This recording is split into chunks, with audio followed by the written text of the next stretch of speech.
चित्तौड़गढ़ किला वीरता, त्याग, बलिदान, स्वतंत्रता और स्वाभिमान का प्रतीक चित्तौड़ का किला सत्यापन की दृष्टि से भी विशिष्ट है।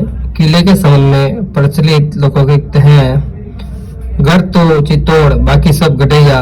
किले की सुदृढ़ और सत्यापन श्रेष्ठता की और इंगित करती है कि राजस्थान का गौरव और किलों का सिरमौर कहलाने वाला चित्तौड़ का किला अजमेर खंडवा रेल मार्ग पर चित्तौड़गढ़ जंक्शन से 3 किलोमीटर दूर गंभीरी व बेड़ज नदियों के संगम स्थल के निकट अराली पर्वतमाला के एक विशाल पर्वत शिखर पर बना है। समुद्र तल से इसकी ऊंचाई लगभग 1850 फीट है। क्षेत्रफल की दृष्टि से इसकी लंबाई लगभग 8 किलोमीटर व चौड़ा 2 किलोमीटर है। दिल्ली से मालवा और गुजरात जाने वाले मार्ग पर अवस्थित होने के कारण मध्यकाल में इस किले का सामरिक महत्व था। चित्तौड़ के किले के निर्माता के बारे में प्रामाणिक जानकारी का अभाव है। वीर विनोद ग्रंथ के अनुसार मौर्य राजा चित्रांग ने यह किला बनवाकर अपने नाम पर इसका नाम चित्रकोट रखा था। उसी का अपभ्रंश चित्तौड़ है। मौर्य वंश के अंतिम शासक मनमौरी से 8वीं शताब्दी में घुरिद वंश के संस्थापक बप्पा रावल ने इस पर अधिकार कर लिया।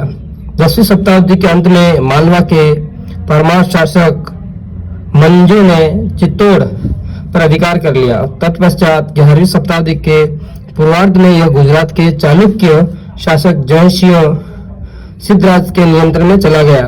12वीं शताब्दी में चित्तौड़ पर पुनः घुरिद का आधिपत्य स्थापित हो गया था। 1303 में इसे अलाउद्दीन खिलजी ने हस्तगत कर लिया। 1326 ईस्वी में सिसोदिया के राणा हमीर ने चित्तौड़ में पुनः घुरिद सिसोदिया वंश की प्रतिष्ठान किया। 1568 से 1615 ईस्वी तक यह किला मुगलों के अधिकार में रहा। 1615 ईस्वी की मेवाड़ मुगल संधि के परिणाम स्वरूप यह पुनः घुरिद वंश को प्राप्त हुआ। तब से 1947 ईस्वी तक यह पर मेवाड़ के घुरिद सिसोदिया शासकों का ही अधिकार रहा।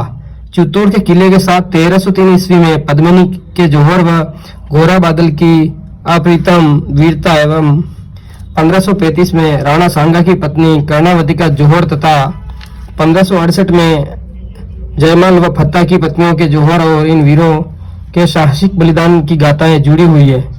चित्तौड़ के 3 साके भी कहलाते हैं। चित्तौड़ के किले में प्रवेश के लिए 7 प्रवेश द्वार बने हुए हैं, जो क्रमश हैं पांडन पोल, भैरव पोल, हनुमान पोल, गणेश पोल, जोटला पोल, लक्ष्मण पोल और राम पोल है। पांडन पोल में प्रवेश करने से पूर्व बाहर की तरफ देवलिया के बांग सिंह का स्मारक है, जो 1535 में बहादुर शाह के आक्रमण के समय वीर गति को प्राप्त हुआ था। भैरव पोल देसूर के बेरूसी सोलंकी के नाम पर है। बहादुर शाह के आक्रमण के दौरान वीर गति को प्राप्त हुआ। उसकी मूर्ति यहाँ स्थापित है। भैरव पोल और हनुमान पोल के मध्य जयमाल और कल्ला राठौड़ की छत्रियां हैं। ये दोनों वीर 1568 में अकबर की यहाँ से लड़ते हुए वीर गति को प्राप्त हुए थे। जयमाल की छत्री 16 खंभों की तथा कल्ला जी की छत्री 4 खंभों की है। हनुमान पोल के पास हनुमान जी की प्रतिमा प्रतिष्ठित है। गणेश पोल पर गणेश जी का मंदिर स्थित है। गणेश पोल के बाद लक्ष्मण पोल से जुड़ा हुआ जोटला पोल आता है। इस द्वार की ऊंचाई, गोमा व संकरापन उल्लेखित है। इसके बाद लक्ष्मण पोल और राम पोल आता है। राम पोल के सामने खुला बरामदा है। पूर्व में सूरज पोल तथा उत्तर में लाखोट बारी स्थित है। सूरजपुर किले का सबसे प्राचीन द्वार है। कीर्ति स्तंभ प्रस्थित में किले के इन प्रवेश द्वारों के नाम क्रमश राम पोल, भैरव पोल, हनुमान पोल, चामुंडा पोल, तारा पोल तथा लक्ष्मी पोल बताए गए हैं। इनमें से कुछ नाम अब बदल गए हैं। चित्तौड़ दुर्ग में कई स्थापक स्मारक यहाँ के इतिहास बयां करते हैं। इसमें रानी पद्मदिका महल, फतेह प्रकाश महल, कुंभा महल, रतन सिंह महल, आहड़ हिंगुल का महल, गोरा व बादल के महल, जयमल और फत्ता की हवेलियां, बामाशाह की हवेलियां, शिलुमर की हवेली, रामपुर की हवेली आदि प्रमुख है। दुर्ग में कई हिंदू मंदिर स्थित हैं, जिसमें कालिका माता, सिद्धेश्वर मंदिर, मोकल जी का मंदिर, जटाशंकर मंदिर, कुंभ श्याम मंदिर, तुलजा भवानी मंदिर, मीरा मंदिर, कुकड़ेश्वर महादेव मंदिर, कालिका माता मंदिर प्रमुख। 8 शताब्दी में बप्पा रावल द्वारा निर्मित सूर्य मंदिर है। जनश्रुतियों के अनुसार चित्तौड़ दुर्ग पर अधिकार करने के बाद बप्पा ने अपने कुल देवता सूर्य की पूजा के लिए यह मंदिर बनवाया था। सिद्धेश्वर मंदिर 11वीं शताब्दी में परमार शासक भोज द्वारा बनवाया गया था, जो 1428 में महाराणा मोक्कल द्वारा जीर्णोद्धार के कारण इसे मोक्कल जी का मंदिर भी कहते हैं।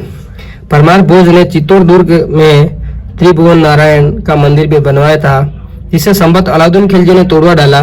किले में तुलजा भवानी के मंदिर का निर्माण बनवीर द्वारा करवाया गया था। विष्णु के वराह अवतार का कुंभ स्वामी मंदिर राणा कुंभा द्वारा निर्मित है। मीराबाई एवं कुकड़ेश्वर महादेव के मंदिर का स्थापना भी उल्लेखित है। किले में अनेक प्राचीन जैन मंदिर भी हैं, जिन्हें अद्भुत जी का मंदिर, ऋषभ देव को भील लोग अद्भुत जी कहते हैं। सप्तवी द्वेरी 27 मंदिर का समूह है। इसमें 24 तीर्थकारों की मूर्तियां हैं। राजमहल के पास श्रृंगार चोरी जैन मंदिर का निर्माण महाराणा कुंभा के कोषाध्यक्ष बेलाख ने करवाया। यहाँ प्राप्त एक शिलालेख के अनुसार यहाँ भगवान शांतिनाथ की चौमुखी प्रतिमा थी, जो मुगलों द्वारा तोड़ दी गई है। किले में कई कुंड और जलाशय हैं, जिसमें जयमल जी का तालाब, सूरज कुंड, चित्रांग मोरी तालाब, रत्नेश्वर तालाब, कुंभ सागर तालाब, भीमलत तालाब, हाथी कुंड, जालीबाव, गोमुख झरना, कातन बावड़ी, जेठा महाजन बावड़ी आदि से पेयजल के साथ साथ सिंचाई भी होती थी। द्वारा निर्मित 9 मंजिल कीर्ति स्तंभ, कुछ विद्वानों ने इसे विजय स्तंभ भी कहते हैं। चित्तौड़गढ़ किले का सबसे भव्य निर्माण, जिसे कुंभा ने अपने आराध्य विष्णु को समर्पित किया है।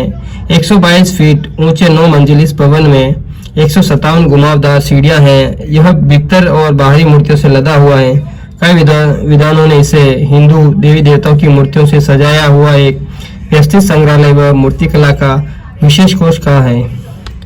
फर्ग्यूसन ने इसे रोम के ट्राजन टावर से तथा कर्नल टोड ने इसे कुतुब मीनार से श्रेष्ठ बताया है। कीर्ति स्तंभ का द्वार दक्षिण की ओर है। द्वार से प्रवेश करते ही जनार्दन की मूर्तियां दिखाई देती हैं। प्रथम मंजिल के पार्श्व में अनंत ब्रह्मा और रुद्र की मूर्तियां हैं। दूसरी मंजिल के पार्श्व की ताकों में अर्धनारीश्वर तथा हरिहर की मूर्तियां हैं। तीसरी मंजिल पर विरंची, जयंत, नारायण और पितामह की मूर्तियां हैं।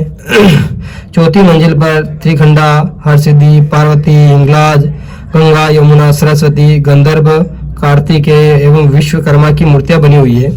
पांचवी मंजिल पर लक्ष्मी नारायण, उमा महेश्वर और ब्रह्मा सावित्री की मूर्ति बनी हुई है। छठी मंजिल पर सरस्वती, महालक्ष्मी और महाकाल की मूर्तियां हैं। सातवीं मंजिल पर वराह, नरसिंह, रामचंद्र, बलदेव, बुद्ध आदि विष्णु के अवतारों की मूर्ति है। आठवीं मंजिल पर कोई मूर्ति नहीं है, केवल चारों ओर स्तंभ बने हुए हैं। नौवीं मंजिल पर कोई शिलाओं का महाराणा हमीर से लेकर महाराणा मोकल तक का इतिहास वर्णित है। बिजली गिरने से क्षतिग्रस्त होने पर महाराणा स्वरूप सिंह तथा फतेह सिंह के काल में इसका जीर्णोद्धार करवाया गया था। कीर्ति स्तंभ के निर्माण का शिलान्यास विक्रम संवत 1495 यानी कि 1438 ईस्वी में हुआ। इसका प्रतिष्ठान विक्रम संवत 1503 1448 ईस्वी में हुई। प्रचलित परंपरा के अनुसार इसके निर्माण पर 90 लाख रुपए खर्च हुए। डॉक्टर गोपीनाथ शर्मा ने कीर्ति स्तंभ को हिंदू देवी देवताओं का सजाया हुआ एवं व्यवस्थित संग्रहालय कहा है। गौरीशंकर हीराचंद ओझा ने इसे पौराणिक देवताओं के अमूल्य कोष की संज्ञा दी है। डॉक्टर राजशेखर व्यास का कहना है कि कीर्ति स्तंभ मध्ययुगीन मेवाड़ की स्थापना कला का ही नहीं, प्रत्युग मध्यकालीन भारतीय स्थापना कला का प्रतिनिधित्व स्मारक है। चित्तौड़गढ़ के किले में 11वीं-12वीं शताब्दी में बरगेलवाल जैन द्वारा बनवाया गया 7 मंजिला जैन कीर्ति स्तंभ भी उल्लेखित है, जो प्रथम जैन तीर्थकार आदिनाथ को समर्पित है। इसके चारों पार्श्वों पर आदिनाथ की विशाल दिगंबर मूर्तियां हैं। शेष भाग में अन्य जैन मूर्तियां हैं। इन जैन कीर्ति स्तंभ में ब्रह्मा, शिव और भैरव की प्रतिमाएं भी है। यह स्तंभ 76 फीट ऊंचा है, नीचे 32 फीट और ऊपर की ओर 15 फीट चौड़ा है। इन संस्थापक स्मारकों के अतिरिक्त चित्तौड़ के किले में अनेक शस्त्रागार, अन्य भंडार, सुरंगें व तहखाने हैं। बनवीर द्वारा बनवाया गया आंतरिक दुर्ग नवलगढ़ भंडार भी उल्लेखित है, जिसे बाद में कोष रखने के लिए प्रयुक्त किया जाता था।